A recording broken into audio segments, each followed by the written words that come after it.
Se você tem pensamentos do tipo: e se eu fizer algo contra mim? E se eu fizer mal para alguém? E se eu perder o controle? O que mais assusta não é exatamente o pensamento em si. É o significado que você dá a ele. Porque, no momento em que ele aparece, sua mente interpreta: se eu pensei isso, talvez eu seja capaz disso. E isso gera medo. Mas aqui está o ponto central que muda tudo. Pensamentos não são intenções. Pensamentos não são ações. Pensamentos não definem quem você é. Na verdade, o que você está vivendo tem um nome muito específico: pensamento intrusivo. Eles são automáticos, involuntários e, muitas vezes, opostos aos seus valores. E isso não é coincidência. É exatamente por isso que eles assustam tanto. Uma das coisas mais angustiantes é perceber que os pensamentos vêm exatamente sobre aquilo que você mais valoriza: machucar alguém que você ama, perder o controle de si mesmo, fazer algo que vai contra tudo que você acredita. E isso gera uma conclusão dolorosa: tem algo errado comigo. Mas, na verdade, isso mostra o contrário. O seu cérebro escolhe esses temas porque eles têm valor para você. Porque geram impacto emocional. Porque chamam sua atenção. Se fossem pensamentos neutros, você ignoraria. Mas, como são importantes, você tenta controlar. E é aí que o ciclo começa. O funcionamento é muito claro. O pensamento aparece. Você se assusta. Tenta analisar, controlar, neutralizar. O pensamento volta mais forte. E isso cria um ciclo. Você tenta resolver o pensamento. E acaba reforçando ele. Porque o cérebro aprende. Isso é importante, precisamos continuar pensando nisso. E, quanto mais você tenta ter certeza, mais dúvida aparece. Você pode estar tentando responder: eu faria isso? Eu perderia o controle? Isso significa algo sobre mim? Mas esse tipo de pergunta não tem resposta definitiva. E quanto mais você tenta encontrar certeza, mais preso fica. Porque o toque vive da dúvida. E a tentativa de resolver essa dúvida alimenta o problema. O estoicismo ajuda muito aqui. Você não controla os pensamentos que surgem, mas controla o que faz com eles. Você pode dar atenção, tentar resolver, lutar contra, ou deixar passar. E essa escolha muda tudo. O problema não é o pensamento. É a interpretação de que ele representa perigo. Se pensei, posso fazer. Mas isso não é verdade. Pensamentos são eventos mentais. Eles não têm poder direto sobre seu comportamento. Você já pensou milhares de coisas e não fez a maioria delas. Uma parte importante do processo é parar de evitar. Evitar ficar sozinha. Evitar certos objetos. Evitar situações. Isso parece proteção, mas reforça o medo. A exposição aqui não é física apenas. É interna. Permitir o pensamento existir, sem tentar neutralizar. Esse é um dos medos centrais. Mas ele precisa ser entendido com clareza. Pessoas com esse tipo de ansiedade não perdem o controle dessa forma. Na verdade, o medo de perder o controle é justamente o que impede isso. Ficar sozinho aumenta o foco interno. E isso intensifica os pensamentos. Mas isso não significa perigo. Significa ausência de distração. Você não vai resolver isso tendo certeza absoluta. Você resolve isso aceitando a incerteza. Pode ser, pode não ser, eu não sei. E, mesmo assim, continuar vivendo. Quando surge o pensamento: e se eu perder o controle? E se eu fizer algo que não quero? Parece que você precisa responder.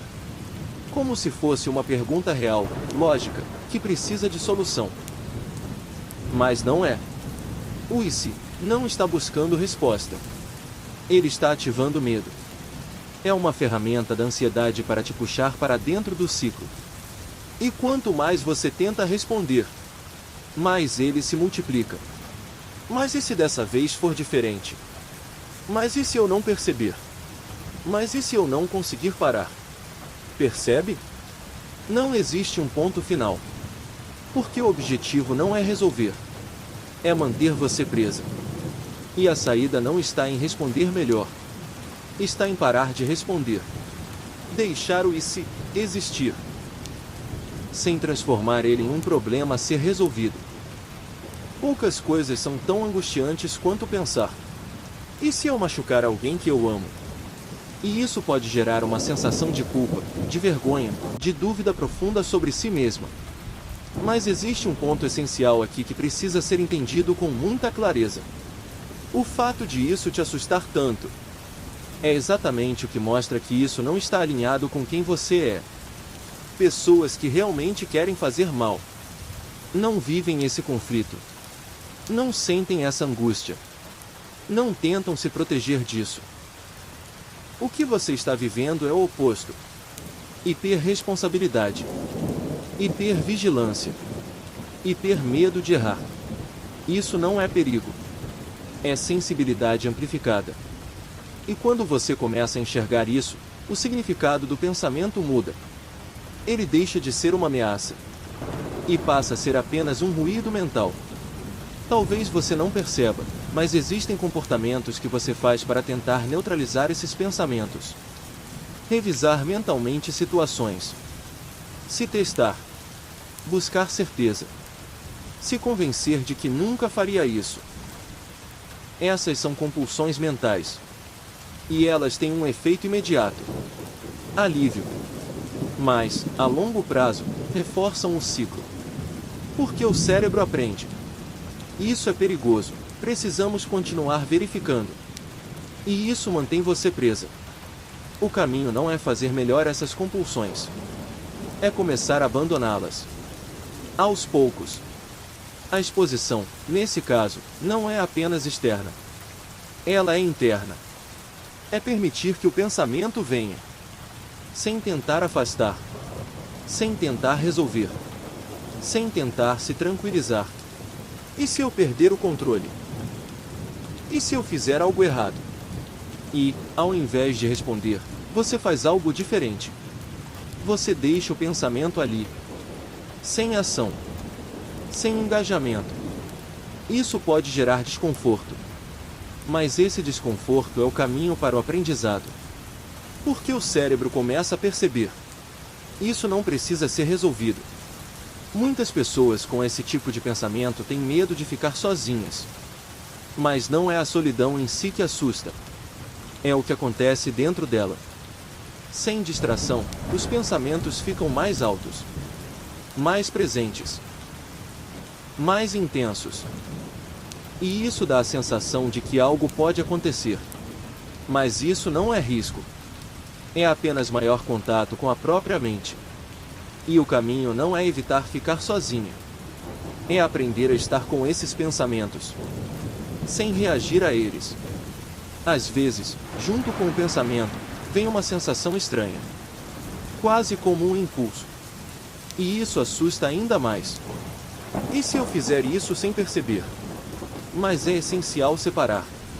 Sensação de impulso é diferente de ação real. O corpo pode gerar sensações. A mente pode gerar imagens. Mas isso não significa que você vai agir. Na verdade, pessoas com esse tipo de medo tendem a ter mais controle, não menos. Porque estão extremamente atentas. O estoicismo traz um ponto muito direto. Nem tudo que aparece na sua mente merece sua atenção. Pensamentos surgem. Mas você escolhe o que fazer com eles. Quando você começa a tratar esses pensamentos como algo neutro, sem importância, o impacto diminui. Não porque eles somem imediatamente, mas porque deixam de ser alimentados.